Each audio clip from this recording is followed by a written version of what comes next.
जय हिंद एवरीवन। तो आज इस वीडियो में हम लोग सीजीएल एग्जाम के जो अभी लेटेस्ट क्वेश्चंस आ रहे हैं स्टेटमेंट वाले, उनको कैसे सॉल्व करते हैं ये थोड़ा समझेंगे। और 2-3 वीडियोस मैं इसमें लेके आऊँगा, सीजीएल के क्वेश्चन भी आपको सॉल्व करा के दिखाऊँगा। लेकिन इस वीडियो का पर्पस अभी जो फिलहाल मैं सिविल सर्विसेज के क्वेश्चंस के थ्रू, मतलब ये हाईएस्ट लेवल है इंडिया में, इसके ऊपर कोई लेवल नहीं होता जनरल स्टेटमेंट वाले क्वेश्चंस आने का। सब एग्जाम्स जो भी बनते हैं, सब इन्हीं से सीख के बनाते हैं। चाहे वो स्टेट पीसीएस हो, किसी भी स्टेट का पीसीएस हो, सब इसी से बनता है। और एसएससी भी अब इसी और रुख कर रहा है, जो भी उसका एग्जामिनर है, पेपर सेटर जो है, वो इसी टाइप के क्वेश्चंस बना रहा है।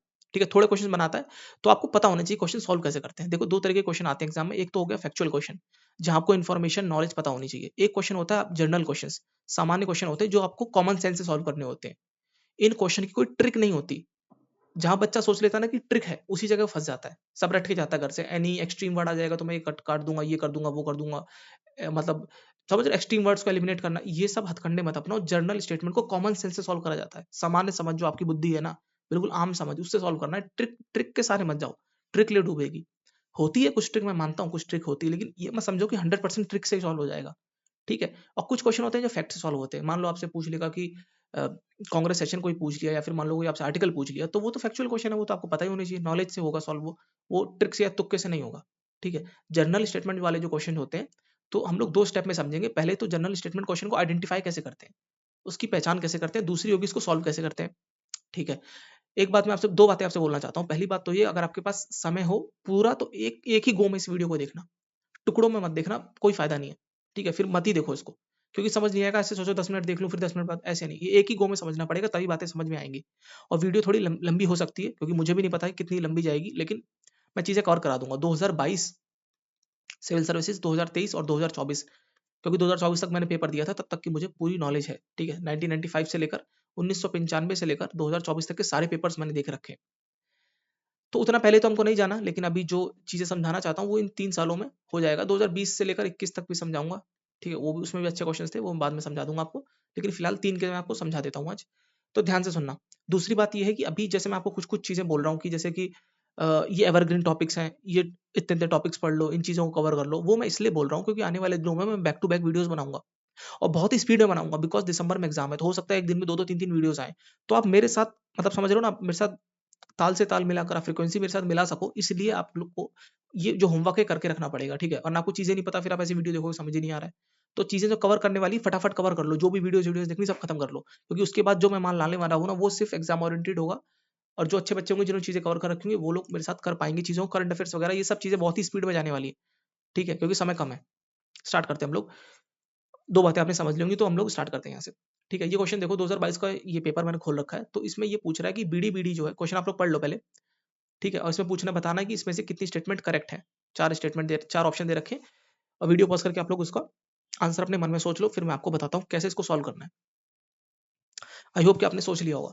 ठीक है? मेरे सामने मान लो एग्ज़ाम में पहली बार ऐसा क्वेश्चन आएगा, तो मैं क्या करूँगा, मैं क्वेश्चन को पढ़ूँगा बिल्कुल आराम से, प्यार-मोहब्बत से, बिकॉज़ 45 मिनट्स हैं एमटीएस एग्ज़ाम में, समय की कोई कमी नहीं है। इंग्लिश का पेपर लेंथी भी आ जाएगा, तो भी कोई समस्या नहीं, 20 मिनट बहुत होते हैं यार। 25 क्वेश्चन करने, 20 मिनट मोर देन इनफ। ठीक है? तो फिर भी अपने पास लगभग 25 मिनट बचेंगे जीएस के लिए, जो कि मोर देन इनफ है। पहला स्टेटमेंट पढ़ते हैं हम लोग। बीडी-बीडी एक लार्ज रेफ्यूजी सेटलमेंट है नॉर्थ वेस्टर्न केन्या में। ठीक है? बीडी-बीडी हो सकता है कि मैं मन में सोचूँगा कि हो सकता है कि लार्ज रेफ्यूजी सेटलमेंट हो। यहाँ तक तो ये मुझे एक जनरल स्टेटमेंट लग रही है। लेकिन आगे लिखा हुआ है कि नॉर्थ वेस्टर्न केन्या, अब हो सकता है कि नॉर्थ ईस्टर्न हो, क्या पता केन्या ना होके सोमालिया हो, सूडान हो, कुछ भी हो सकता है यार। ठीक है? कोई भी अफ्रीकन कंट्री हो सकती है। तो यहाँ पर मुझे थोड़ा शक है कि जनरल स्टेटमेंट तो नहीं है, ये कोई फैक्चुअल क्वेश्चन है। ठीक है? कोई नहीं, मैं थोड़ी देर रुक जाऊँगा। अगला स्टेटमेंट पढ़ूँगा मैं। यहाँ पर लिखा हुआ है, some people who fled from South Sudan civil war live in BD-BD.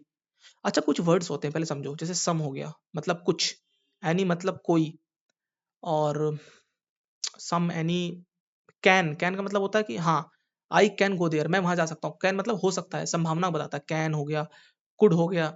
ठीक है? ऐसे ही होता है मस्ट। मस्ट मतलब ये होगा ही होगा, 100% श्योर है। ठीक है? तो पॉसिबिलिटी, जैसे कैन जो होता है ना, पॉसिबिलिटी दर्शाता है, और मस्ट जो है वो होने को दर्शाता है कि होगा ही होगा। आई मस्ट गो देयर, मैं वहाँ बिल्कुल जाऊँगा। ठीक है? या मुझे मुझे वहाँ बिल्कुल जाना चाहिए। ठीक है? तो ये वर्ड्स हैं कुछ, अभी आगे और वर्ड्स दिखेंगे तो मैं आपको समझा दूँगा। तो यहाँ पर देखो लिखा हुआ है, अब देखो सम का मतलब क्या होता है? सम में अगर एक चीज़ भी है या 1 लाख चीज़ भी है, मान लो 1 यूनिट है चाहे 1 लाख यूनिट हो, वो सम में कंसीडर होगी। सम पीपल वेंट देयर, 4 लोग चले गए तो some people went there. 1 lakh लोग चले गए तो भी some people went there, because कोई लिमिट नहीं है ना सम की। तो ये स्टेटमेंट मैं बोलूंगा जनरल स्टेटमेंट है। अगर 2 लोग भी चले गए होंगे ना मान लो, तो भी, या एक आदमी भी चला गया होगा, तो बोलूंगा कि हाँ यार सम पीपल ये साउथ सुडान से चले गए जो कि सिविल वॉर से और बीडी बीडी में रहते हैं, तो स्टेटमेंट बिल्कुल सही है। ये है जनरल स्टेटमेंट। समझ रहे हो? इसको स्पेसिफिक आप कैसे बनाओगे? आप मुझे बता दो ना, स्पेसिफिक कहीं लिखी है? कहीं यहाँ लिखा हुआ है कि 4 लोग गए यहाँ पर? कहीं लिखा हुआ कि 358 लोग गए? कहीं नहीं लिखा ना। सम पीपल सामान्य मतलब जनरल स्टेटमेंट हो गया। अभी मैं आगे और क्वेश्चन दिखाऊंगा आपको, तब आप बिल्कुल समझ रहे हो, उड़ा दोगे इन क्वेश्चन को, टाइम नहीं लगेगा उड़ाने में। तो ये स्टेटमेंट है सही। और देखते हैं, ऑप्शन भी देख लूंगा एक नजर। अच्छा यार, दो तो यहाँ भी, दो यहाँ पे, अभी अभी सवाल नहीं हल हो रहा, अभी और देखते हैं। ये चीज आपको देखनी है एग्जाम हॉल में, एलिमिनेशन जिसको बोलते हैं हम लोग।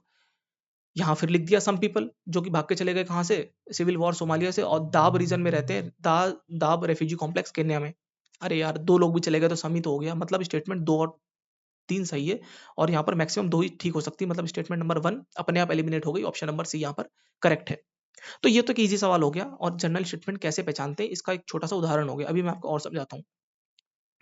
मैंने सब लिख रखे हैं, मैं भी आपको सब कुछ बिल्कुल आपके मन में बिठा दूंगा, आप सब समझ जाओगे कैसे करते हैं। थोड़ा इसमें टफ क्वेश्चन ज्यादा है ना। हम्म,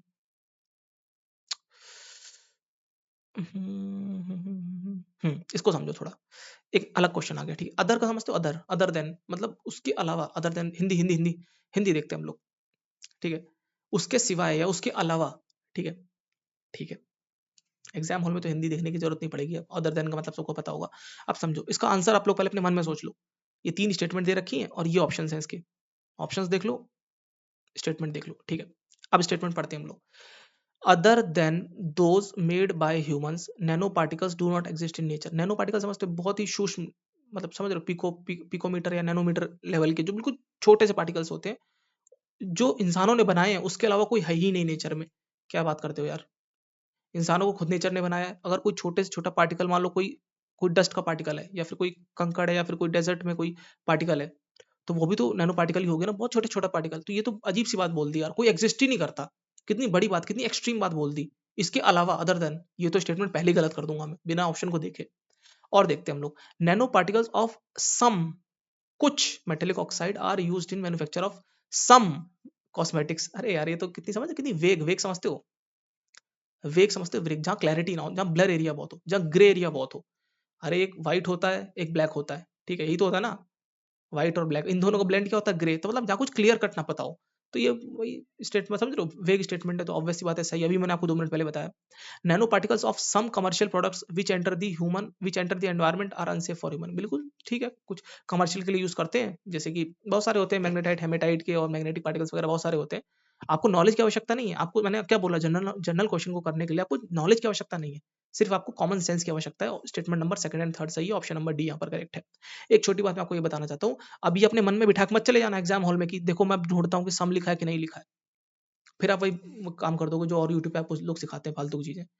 आपको सम नहीं ढूंढना है, आपको एनी सम ये सब नहीं ढूंढना है। आपको बात को समझ पा रहे हो? जो मैं, अब मेरी भावनाओं को समझ पा रहे हो, जो मैं आपको पढ़ाने की कोशिश कर रहा हूँ। मैं ये नहीं बोल रहा हूँ कि सम आएगा एग्जाम में, सम लिखा रहेगा, एमटीएस एग्जाम में कोई क्वेश्चन आएगा उसमें लिखा रहेगा कि सम पीपल गो देयर, ऐसे नहीं रहेगा। आप समझने का कोशिश करो। यहाँ आपको नॉलेज की आवश्यकता थी। जिस स्टेटमेंट को, जिस क्वेश्चन को सॉल्व करने के लिए नॉलेज की आवश्यकता ना हो, तो वो जर्नल स्टेटमेंट कहलाती है। और जर्नल स्टेटमेंट को हल करने का मेथड ये होता है, या तो हल करने का मेथड ये होता है कि या तो उसमें कुछ वेग बात लिखी हो तो वो सही होगी, अगर स्पेसिफिक बात लिखी होगी तो वो गलत होगी। ये मेथड होता है, ये तरीका होता है। आपको कीवर्ड्स नहीं ढूंढने, some, any, how, any of them, at least, ये सब नहीं ढूंढा जाता। ऐसे ढूंढोगे तो एग्जाम में, यही इसीलिए तो क्वेश्चन गलत हो जाते हैं बच्चों के, क्योंकि कई जगहों पर ना एग्जामिनर भी बहुत चालाक होता है, क्योंकि सास भी कभी बहू थी, एग्जामिनर भी कभी स्टूडेंट रहा होगा, ठीक है। तो वो जानबूझ के ना एटलीस्ट वाले क्वेश्चन को सही कर देता है। हम लोग बस स्टेटमेंट को सोचते हैं एटलीस्ट आ रहे हैं तो गलत हो गया, खत्म करो। या फिर मतलब एट लार्ज, या कुछ एक्सट्रीम स्टेटमेंट हम गलत, पहले पूरी बात को पढ़ लो, क्या पता वो सच में एटलीस्ट हो। ठीक है, मैं आपको एग्जांपल दिखाऊंगा आगे, अगर मुझे ऐसा एग्जांपल टकराता है तो मैं आपको आगे आपको दिखाता हूँ। चलो मैं आपको कुछ स्पेसिफिक क्वेश्चन दिखाऊं कि स्पेसिफिक क्वेश्चन कैसा होता है। जनरल क्वेश्चन तो हमने 2 देख ही लिए, अब स्पेसिफिक क्वेश्चन मैं आपको दिखाता हूँ। मैं आपसे बोलता हूँ इकोनॉमी को पढ़ा करो, क्योंकि इकोनॉमी जैसे आ रही है ना कमर तोड़ वाली। अभी मैं आपको एक बहुत अच्छा क्वेश्चन दिखाता हूँ, बिल्कुल आपके पेज ढीले हो जाएंगे जैसे। आप देखो ये क्वेश्चन है, अगर मान लो एमटीएस एग्जाम में से क्वेश्चन आ गया तो आप लोग क्या करोगे, सोचो। Just a second, phone silent कर दूंगा, जस्ट अ सेकंड। मान लो एमटीएस एग्जाम में अगर ऐसा क्वेश्चन आ गया, आप इसको पढ़ लो कि कोई with reference to expenditure made by an organisation या कंपनी, बताओ इसमें से क्या सही है। ऑर्गेनाइजेशन या कंपनी के अलावा आप गवर्नमेंट भी लिख दो, ठीक है, सरकार भी लिख दो। अब देखते हैं हम लोग स्टेटमेंट क्या पूछ रहा है। ये दो स्टेटमेंट है, बड़ी छोटी सी स्टेटमेंट है, देख लो, दो दो लाइन की स्टेटमेंट होती है, लेकिन हिंदुस्तान की सबसे बड़ी नौकरी यही देती है ब्यूरोक्रेसी में। स्टेटमेंट पढ़ते हैं हम लोग। Acquiring new technology is a capital expenditure, ठीक है। Debt financing is considered capital expenditure while equity financing is considered revenue expenditure. मैंने अभी आपसे क्या बोला था जब पिछली वीडियो बनाई थी कि कैपिटल और रेवेन्यू बजट का डिफरेंस बिल्कुल अपने दिमाग में फिट कर लेना सही से। इसी क्वेश्चन में आप फंस जाओगे। अब बता दो इन दोनों में से कौन सी स्टेटमेंट सही है, अपने मन में क्वेश्चन आप लोग सोच सकते हो, मतलब इसका आंसर सोच सकते हो। आप सभी लोगों को पता होगा, कोई मान लो कोई नई टेक्नोलॉजी को एक्वायर करना है, ठीक है, या कोई पुल बनाना है, या कोई हाईवे बनाना है, या फिर कुछ हॉस्पिटल बनाना है, या फिर कोई एक ऐसी चीज जिससे कि आगे चल के या तो उससे हमको पैसे कमाने को मिलेगा, या फिर उससे आगे चल के कुछ हमको आउटपुट मिलेगा। अब मान लो कोई नई नई टेक्नोलॉजी, मान लो जैसे कि हमको डिजिटल इंश्योरेंस के सर्टिफिकेट बनाने हैं लोगों के, ताकि लोग ना कहीं पर भी जाके अपना इंश्योरेंस क्लेम कर सकें। तो एक नई टेक्नोलॉजी को एक्वायर कर रहे हैं हम लोग, ठीक है। तो ये कैपिटल एक्सपेंडिचर बिल्कुल होगा, मतलब कोई भी टिकाऊ चीज को, ठीक है, कोई नई चीज को या टिकाऊ चीज को लाने के लिए जो खर्चा हो रहा है वो कैपिटल एक्सपेंडिचर में आता है। ये तो बहुत से लोग टिक कर देंगे, इसमें तो कोई बहुत बड़ी बात नहीं है, तो आधे लोगों ने आंसर टिक कर लिया होगा। अब असली दिमाग खराब वाला ये वाला क्वेश्चन है। डेट फाइनेंसिंग को कैपिटल एक्सपेंडिचर बोलते हैं, इक्विटी फाइनेंसिंग को हम लोग रेवेन्यू एक्सपेंडिचर बोलते हैं। अब थोड़ा सोचने की आवश्यकता है कि जैसे मान लो government of India government securities लाती है, ट्रेजरी बिल लाती है, तो वो कैपिटल एक्सपेंडिचर होता है कि रेवेन्यू एक्सपेंडिचर होता है? ये दोनों एक ही बात है, डेट फाइनेंसिंग है या इक्विटी फाइनेंसिंग है, कुल मिला के यहाँ पर गवर्नमेंट के ऊपर डेट आ रहा है, ठीक है। ये रेवेन्यू एक्सपेंडिचर नहीं, कैपिटल एक्सपेंडिचर में आता है। तो ये दोनों खामखा में कंफ्यूजन क्रिएट करने के लिए बस दे रखा है यहाँ पर। कुछ पार्ट इसका भी रेवेन्यू में भी आ सकता है, अगर मान लो पुराने डेट को फाइनेंस करना है, या फिर पुराने डेट का क्या बोलते हैं उसको, इंटरेस्ट देना, अगर ब्याज देना, मान लो बाहर से आईएमएफ से लोन ले रखा है इंडिया ने, और उसका फाइनेंस उसका ब्याज दे रही है, या फिर आईएमएफ से हटा दो, मान लो कि लोकल उसने अगर लोन ले रखा है कहीं से अपने, मतलब डिबेंचर्स वगैरह जारी करके या फिर बॉन्ड वगैरह जारी करके, उसका जो ब्याज जाना है या फिर कहीं और ब्याज जाना है, तो वो भी रेवेन्यू में आ जाएगा। और जो नया फाइनेंस ले रही गवर्नमेंट वो कैपिटल में आएगा। तो इसलिए ये स्टेटमेंट गलत है, पहली स्टेटमेंट यहाँ पर सही है। इतना डीप में शायद ही पूछे, मतलब ऐसे दो स्टेटमेंट बना के तो नहीं पूछेगा, एक ही स्टेटमेंट बना के आपसे पूछ सकता है एग्जाम में, ठीक है। तो इसकी थोड़ी मैं आपको और क्लैरिटी दूंगा, बिकॉज इकोनॉमिक्स थोड़ा दिमाग खराब करने वाला सब्जेक्ट है। एनीवेज, और क्वेश्चन देखते हैं। स्पेसिफिक क्वेश्चन, अब देखो यहाँ पर ना ये जनरल क्वेश्चन नहीं था, ये स्पेसिफिक क्वेश्चन था, आपको यहाँ पर नॉलेज होनी चाहिए चीज की, तभी कर पाओगे। और एक क्वेश्चन हम लोग देखते हैं। अब ये देखो, ये भी एक स्पेसिफिक क्वेश्चन है। ये बोल रहा है with reference to G20 common framework, ठीक है, consider the following statement. G20 जो है ना, आपको 20 देशों का एक सम्मेलन है, तो उसमें कुछ कॉमन फ्रेमवर्क है, तो हमको बताना है इसके बारे में। दो स्टेटमेंट दिए रखी, बताना कौन सा सही कौन सा गलत है। It is an initiative endorsed by G20, मतलब G20 जितने भी देश हैं, भारत भी इसमें की है, और पेरिस क्लब के साथ मिलकर। अब ये पेरिस क्लब है कि कॉफी क्लब है कि कौन सा क्लब है, हमें नहीं पता। यहाँ पर हमको नॉलेज की आवश्यकता है, समझ रहे हो? यहाँ हमको चाहिए, फैक्चुअल नॉलेज पता होनी चाहिए। It is an initiative to support low income countries with unsustainable debt. अब ये स्टेटमेंट थोड़ी सी मुझे सही लग रही है, बिकॉज जो लो इनकम कंट्रीज होती है, जैसे मान लो गरीब कंट्रीज हैं,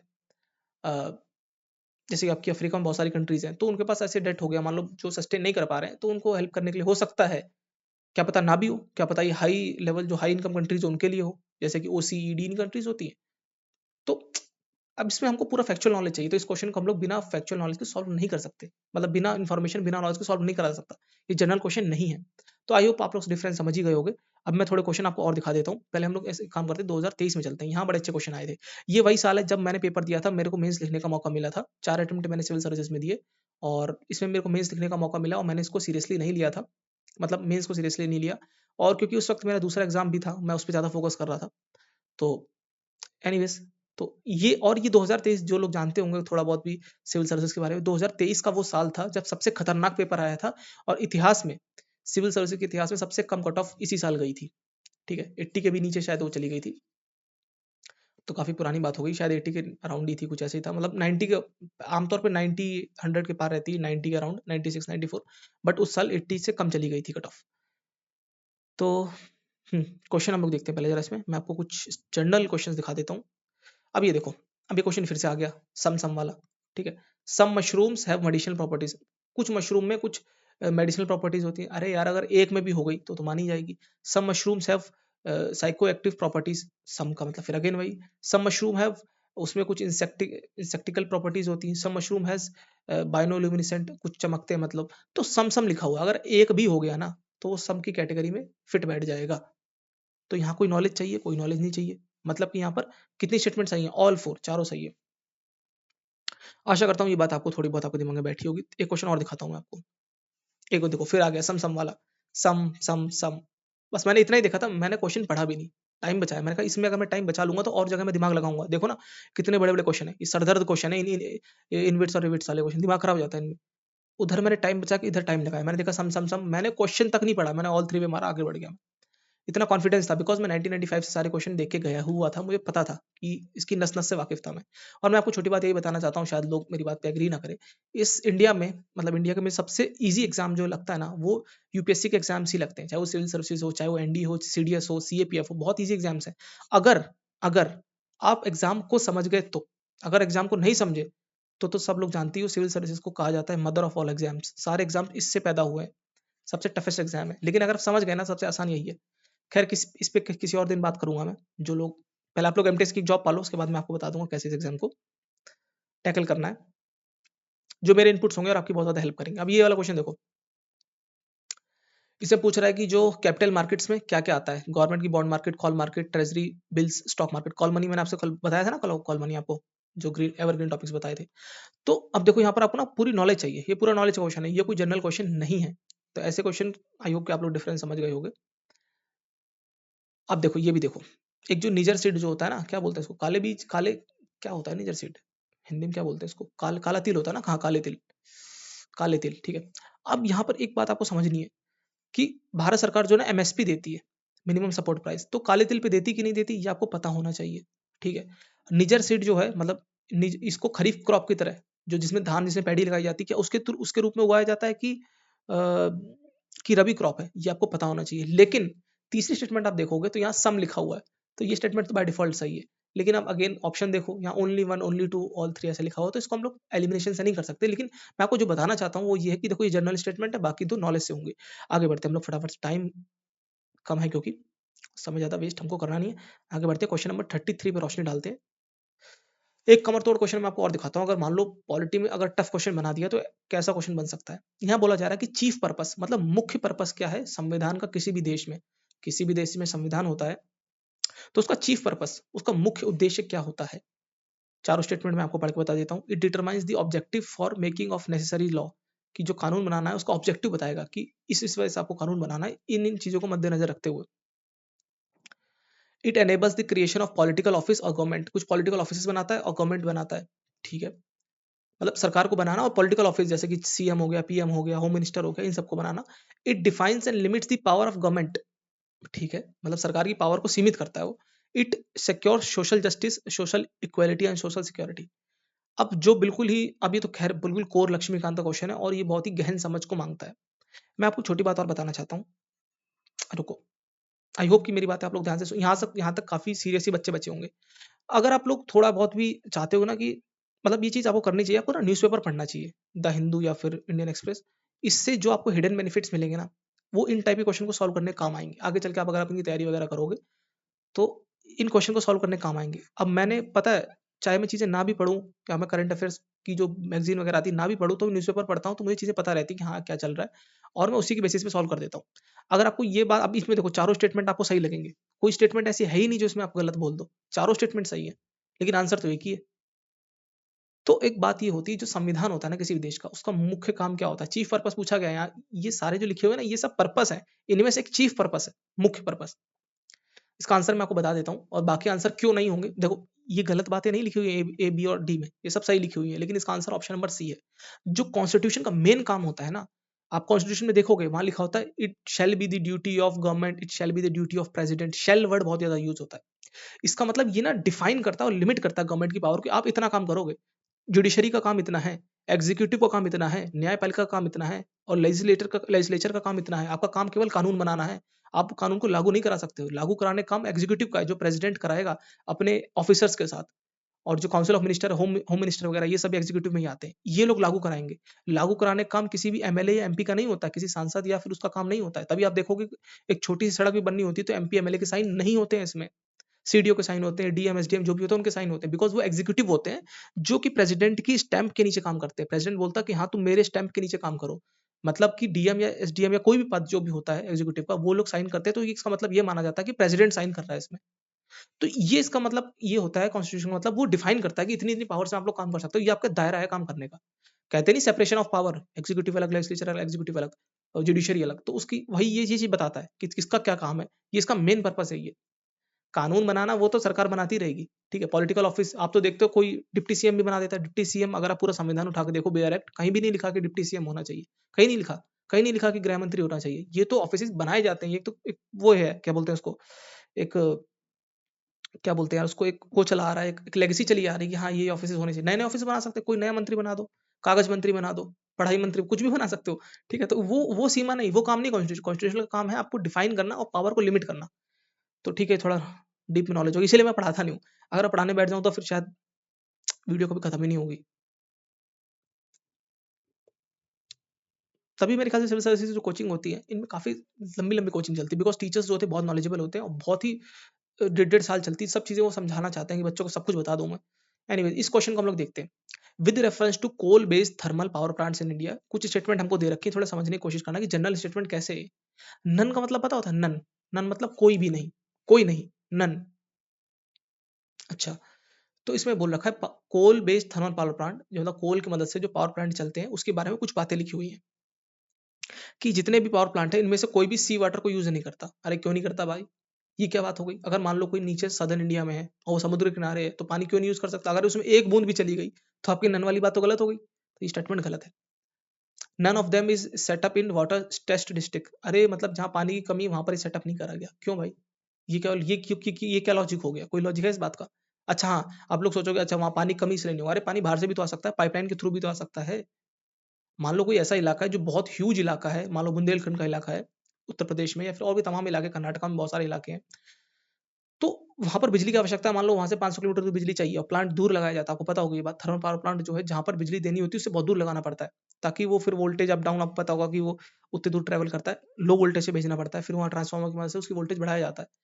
तो उसका उससे कोई लेना देना थोड़ी है, वो तो पानी पाइपलाइन से भी आ सकता है। तो ये स्टेटमेंट भी गलत है। None of them is privately owned. अरे भाई ये तो बिल्कुल गलत बात हो गई, प्राइवेटली ओन्ड क्यों नहीं हो सकता?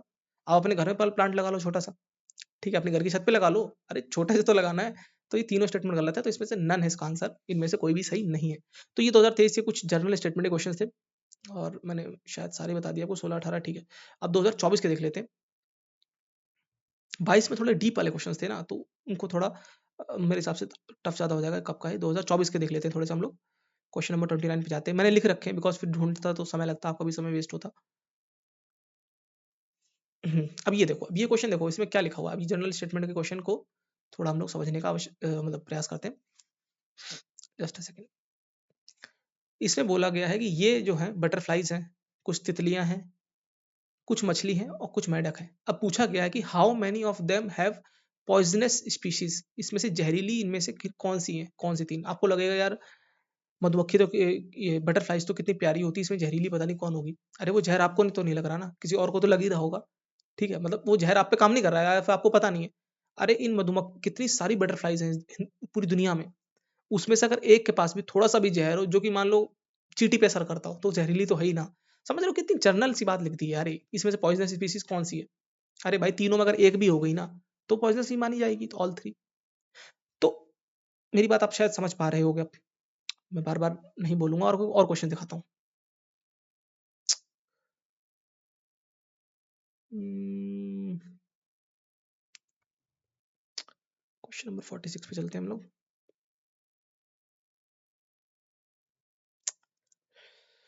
ये नहीं, just a second. Question number 84 है।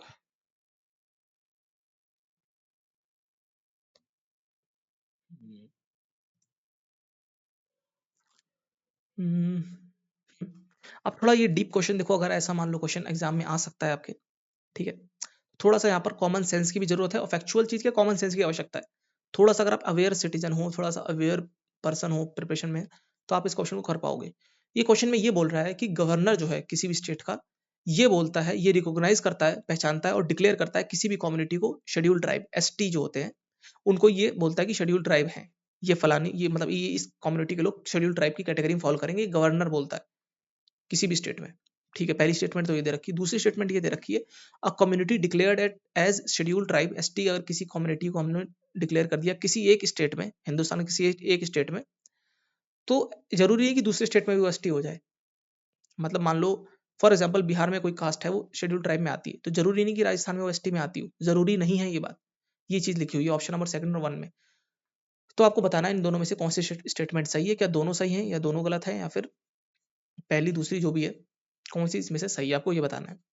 तो अगर आपने थोड़ा बहुत भी पॉलिटी को पढ़ा होगा तो आपको ये बात पता होगी, गवर्नर नहीं बोलता है, ये प्रेसिडेंट ये बात करता है, ठीक है, ये प्रेसिडेंट का काम होता है। एक बात, तो ये स्टेटमेंट तो गलत हो गई। दूसरी स्टेटमेंट ये है कि a community declared as scheduled tribe in one state, वो जरूरी नहीं कि दूसरे स्टेट में भी हो, ये बात बिल्कुल सही है। आपने देखा होगा ये बात, अगर आप थोड़ा बहुत भी अवेयर हो, अखबार वगैरह पढ़ते हो, कि कई जगह पे कोई सिमिलर कास्ट, या फिर आपको ऐसे भी पता होगा इन जनरल भी कई जगह पर वो कास्ट शेड्यूल कास्ट में आती है, कहीं पर वो ओबीसी में आती है, या फिर मान लो कोई शेड्यूल कास्ट में है, कहीं पर वो एसटी में आती है। समझ रहे हो, उनका सरनेम से आप पता कर लोगे ये तो यार एसटी है, यार ये तो एससी है। तो ये चीज थोड़ा सा आपको देखना पड़ेगा। ठीक है, इसके एग्जाम्पल्स हैं, लेकिन मैं एग्जाम्पल देकर मतलब इसको सेंसिटिव नहीं करना चाहता, मैं आपको बस बेसिक सी बात बता रहा हूँ। जैसे मान लो हिमाचल प्रदेश में एक है कास्ट, वो एसटी में आते हैं, जो कि अदर स्टेट में यूआर में फॉलो करती है। ठीक है, तो ये थोड़ा सा हो जाता है, मतलब ऐसा तो जरूरी नहीं कि एक स्टेट में तो दूसरे दूसरे में भी होगा। तो ये बात बिल्कुल सही लिखी हुई है, तो ऑप्शन नंबर बी यहाँ पर सही है।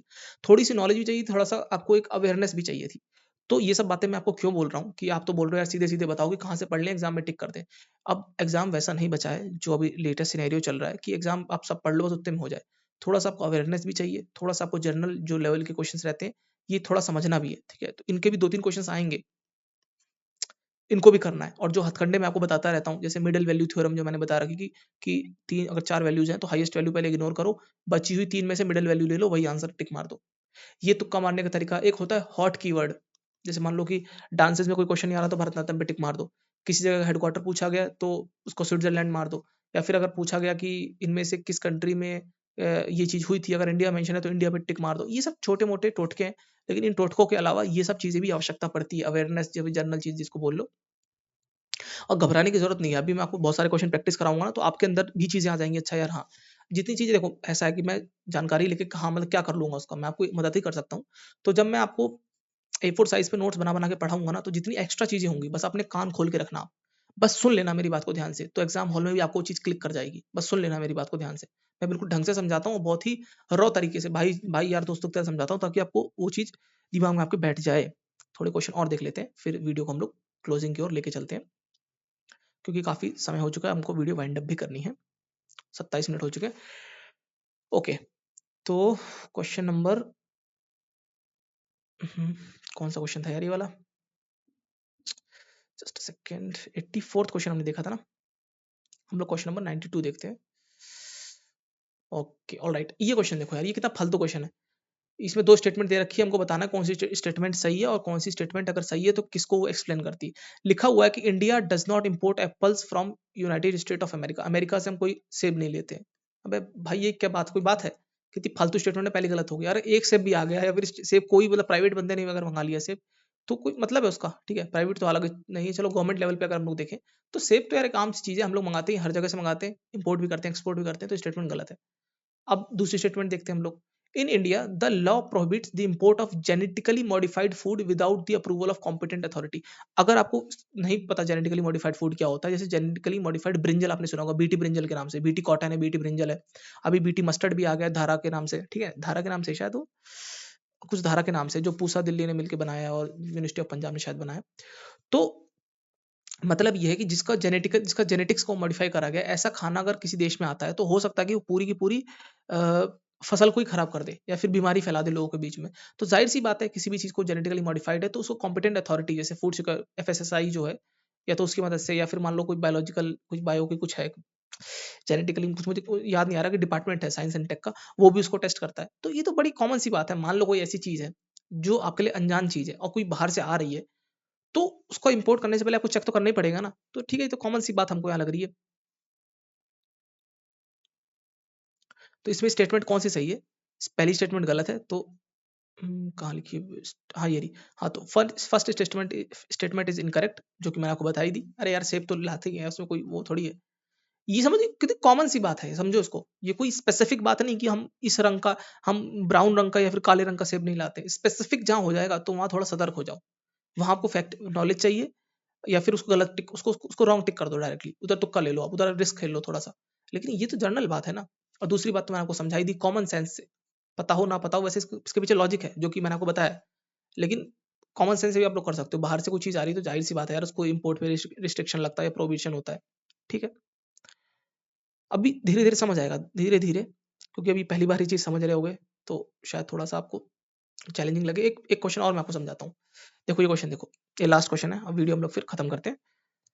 ये बोला गया है कि रिसेंटली वेनेजुएला जो है, वेनेजुएला एक साउथ अमेरिका जो है, उसमें एक देश है यहाँ पर, और पूरे वर्ल्ड में सबसे ज़्यादा जो प्रूवन ऑयल रिजर्व्स है, तेल का सबसे ज़्यादा वेनेजुएला में ही पाया गया है। मुद्रो पता नहीं क्या था, मुंद्रो मुंद्रो कुछ ऐसे था ना, किसी की गवर्नमेंट थी वहाँ पर। और मज़े की बात देखो, यहाँ पर इतना बड़ा क्राइसिस हो गया था कि लोगों को अगर ब्रेड लेने जाना पड़ता था, दूध लेने जाना पड़ता था, तो बोरों में भर के पैसे लेके जाने पड़ते थे। और किसने करा था ये सब? तो सब, अगर आपको ना पता हो तो बता दूँ, यूनाइटेड स्टेट्स ऑफ अमेरिका, ये बड़ा ही चोर देश है, वो सबको यही करता है, ठीक है? तो ये सब सब जितने भी पूरे वर्ल्ड में कांड होते हैं, सबका हाथ इसी का होता है, अगर इसके इंटरेस्ट हर्ट हो गए तो, ठीक है?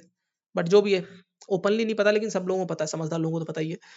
तो वेनेजुएला में जो है, अभी क्राइसिस आ गया था, ठीक है? और देखो सबसे ज़्यादा ऑयल रिजर्व्स भी हैं, ये जो अपनी गल्फ कंट्रीज़ हैं, उनसे भी ज़्यादा ऑयल रिजर्व है वहाँ पर। अमेरिका से भी ज़्यादा, रशिया से भी ज़्यादा, सबसे ज़्यादा ऑयल रिजर्व है पूरे वर्ल्ड में, प्रूवन वो भी। समझ रहे हो? एक तो ऑयल रिजर्व होता है, अनटैप्ड होता है एक तो अनटैप्ड होता है। हमको पता नहीं, हम लोग मान के चलते हैं कि हाँ, नीचे कहीं है, जैसे बॉम्बे आई है इंडिया में, तो यहाँ है, अनटैप्ड है, प्रूवन नहीं है। यहाँ प्रूवन है, समझ रहे हो? प्रूवन रिजर्व है कि हाँ, यहाँ पर है बिल्कुल श्योर शॉट, कल से कुआँ खोद के निकालने शुरू कर दो, वैसे वाला। तो ये लिखा हुआ कि रिसेंटली, अभी कुछ दिनों पहले, has achieved a rapid recovery from its economic crisis, जो इसका इकोनॉमिक क्राइसिस था, जो मैं आपको बता रहा था, लोग बोरों में पैसे भर के ले जा रहे थे। एंड इतनी तो शायद आपने कभी गलती से भी अखबार अगर खोल लिया हो या गलती से न्यूज़ खोल ली हो, तो इतनी बात तो आपको पता ही होगी, वेनेजुएला में क्राइसिस था, ठीक है? यहाँ तक बात हमने पढ़ी। And succeeded in preventing it's people from fleeing या फिर एमिग्रेटिंग टू अदर कंट्रीज। भाई वहाँ क्राइसिस था, लोग वहाँ से भाग भाग के दूसरे देशों में जा रहे थे, मेनली मैक्सिको में जा रहे थे, फिर अमेरिका भी भाग रहे थे, कनाडा भी भाग रहे थे, मतलब डेवलप्ड कंट्रीज में जाके काम वाम ढूंढ रहे थे वो लोग, असाइलम ले रहे थे वहाँ पर, ठीक है? और दूसरी बात यहाँ पे क्या लिखी हुई, Venezuela has the world largest oil reserve, ये तो मैंने आपको 2 मिनट पहले बात बताई थी, ये तो प्रूवन बात है, ये तो फैक्ट है, सबको ही पता है लगभग, ठीक है? तो ठीक है, ये बात तो सही ही है, मतलब इतना तो मान के चलता हूँ, इतना तो कॉमन सेंस आपको पता ही होगा। अब पहली स्टेटमेंट थोड़ी बात समझने वाली है, अगर आप बिल्कुल गहराई से बात को समझ पाते हो, तो यहाँ लिखा हुआ है, ये स्टेटमेंट हटाओ, दूसरी वाली हटाओ कि उसने लोगों को भागने से रोक लिया, लोग भाग के जा रहे हैं, कोई किसी को नहीं रोक पाता, भागना है तो भाग जाएगा वो। पहली स्टेटमेंट पढ़ो बस आप, Venezuela has achieved a rapid recovery समझते हो? जो उसका क्राइसिस था, उससे तुरंत रिकवर कर गया। गरीबी हटाओ हिंदुस्तान में कब आया था? इंदिरा गांधी गवर्नमेंट थी, तब गरीबी हटाओ था। आज तक भी गरीबी नहीं हट पाई है। तो ये आपको समझना पड़ेगा, कोई भी ऐसी चीज़ जैसे मतलब रिकवरी है या कोई भी, ये रैपिड नहीं हो सकती कभी, ये ग्रेजुअल होती है, ठीक है?